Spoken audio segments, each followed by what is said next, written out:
Hello guys, नमस्ते. स्वागत आहे तुमच्या #वसायची ड्रीम गर्ल. तर आज कुठे गेलेले आहेत आपण? मागे दिसून जरा बघा कुठे, काय वाटते तुम्हाला? तर आज आपण गेलेले आहेत नॅशनल पार्कला. तर इथे निसर्गाची माहिती आहे आणि मस्त असा गार्डन होता. बघा तर मस्त त्यांनी तिथे मॅप वगैरे लावलेला आहे आणि एवढी ग्रीनरी आणि एवढी शांतता आहे ना, का मस्तच एकदम भारी वाटते. आणि इथे फोटो वगैरे काढू शकतात आणि आपल्याला खूप सारी माहिती इकडे भेटेल. तर एकदा व्हिजिट करू शकतात तुम्ही. आता समर सीझन चालू आहे, तर सुट्टी आहे, तर अशा सगळ्या ठिकाणी फिरणं खूप गरजेचं आहे. तर चला आता आपण पुढे गेले. त्याच्यानंतर बघा ते ही खारुताई आपल्याला इकडे दिसली, मस्त टुनुक टुनुक चालत होती. त्याच्यानंतर आम्ही 188 बस पकडली आणि निघाली. बसमध्ये तर खूप सारी गर्दी होती आणि मस्त निसर्गाचा आस्वाद घेत आम्ही पुढे निघाले. पुढे गेली, नदी वगैरे आम्हाला दिसली आणि खूप सुंदर असं ग्रीनरी इकडे दिसत आहे आपल्याला. आणि पूर्ण रस्त्याला आपल्याला वेगवेगळे झाडं वगैरे दिसतात. माकड वगैरेही इथे भरपूर सारे आहेत आणि कुठेही आपल्याला अस्वच्छतापणा तर अजिबात दिसतच नाहीये. आणि तुम्ही तिथे जाऊन सायकल किंवा बस किंवा गाडी असते 4 व्हीलर, ती सुद्धा घेऊ शकतात.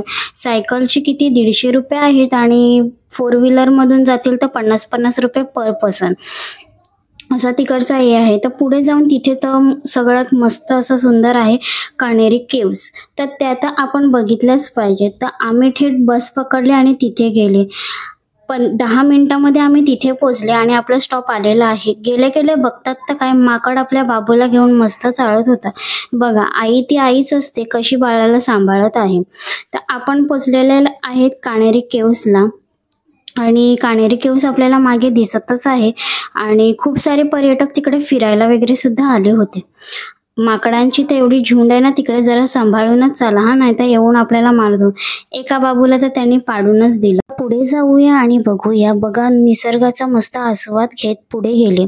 पुढे गेल्याच्या नंतर पुढे तिकीट काउंटर आहे. त्याच्यानंतर आपल्याला काणेरी केव्सला एंट्रीमध्ये भेटते. तर पर पर्सन 25 रुपये असं तिकीट निघतं तिकडे. आणि पुढे पुढे गेले आणि खूप ऊन होतं. तर आता तुम्ही जर जाल तर टोपी वगैरे घेऊन जा. तिथे काणेरी केव्सची खूप सारी माहिती दिलेली आहे, तुम्ही वाचू वगैरे शकता तिकडे. त्याच्या अजून पुढे गेले तर त्यांनी मस्त असा मॅप दिलेला आहे का आपला टाइम वेस्ट नाही झाला पाहिजे आणि कुठे कुठे काय काय आहे हे आपण इथे बघू शकता. तर हा मॅप बघत बघत आम्ही पुढे गेले आणि बघा कसा सुंदर निसर्ग दिसतो आणि एवढं फोटोशूट वगैरे करण्यासाठी मस्त जागा आहे ना. तर बघा, आता पुढे गेले आणि पुढेच पहिलाच आपल्याला आहे केव्स नंबर 1 लागतो. तर तो आपण बघूया आणि बघा किती सुंदर दिसतोय तो. आणि जसं इतिहासामध्ये आपल्याला पुस्तकांमध्ये फोटो आपण बघितलेच आहेत, तर तसेच फोटो आणि तसं हुबेहूब हे सगळं दिसतं. मस्त मोठे मोठे खांब तिकडे दिसत आहेत आपल्याला आणि खूप सारी स्वच्छता आहे तिकडे. आणि त्याच्यानंतर मध्ये गेल्याच्या नंतर बघा तिथे सगळे काणेरी केव्स नंबर 1 तिकडे पण त्याचं वैशिष्ट्य काय आहे ते तिथे लिहून ठेवलेलं आहे. तर तुम्ही जाल तर ऐतिहासिक याची गोष्टींची माहिती तुम्हाला खूप आवडत असेल तर तुमच्याकडे इथे खूप साऱ्या गोष्टी तुम्हाला दिसतील. त्याची माहिती बाहेर लिहिलेली आहे. काही केव्समध्ये ताले लावलेले होते, मध्ये एंट्री नव्हती. तर काही याच्यामध्ये आपण मध्ये जाऊन सर्व बघू शकतात. याच्याच पुढे आहे लेणी 2, तर त्याच्यामध्ये मध्ये व्हिजिट आहे. तर पार्ट 2 बघायला विसरू नका आणि लाईक, शेअर आणि सबस्क्राईब करून ठेवा. भेटूया नेक्स्ट व्हिडिओमध्ये. थँक्यू.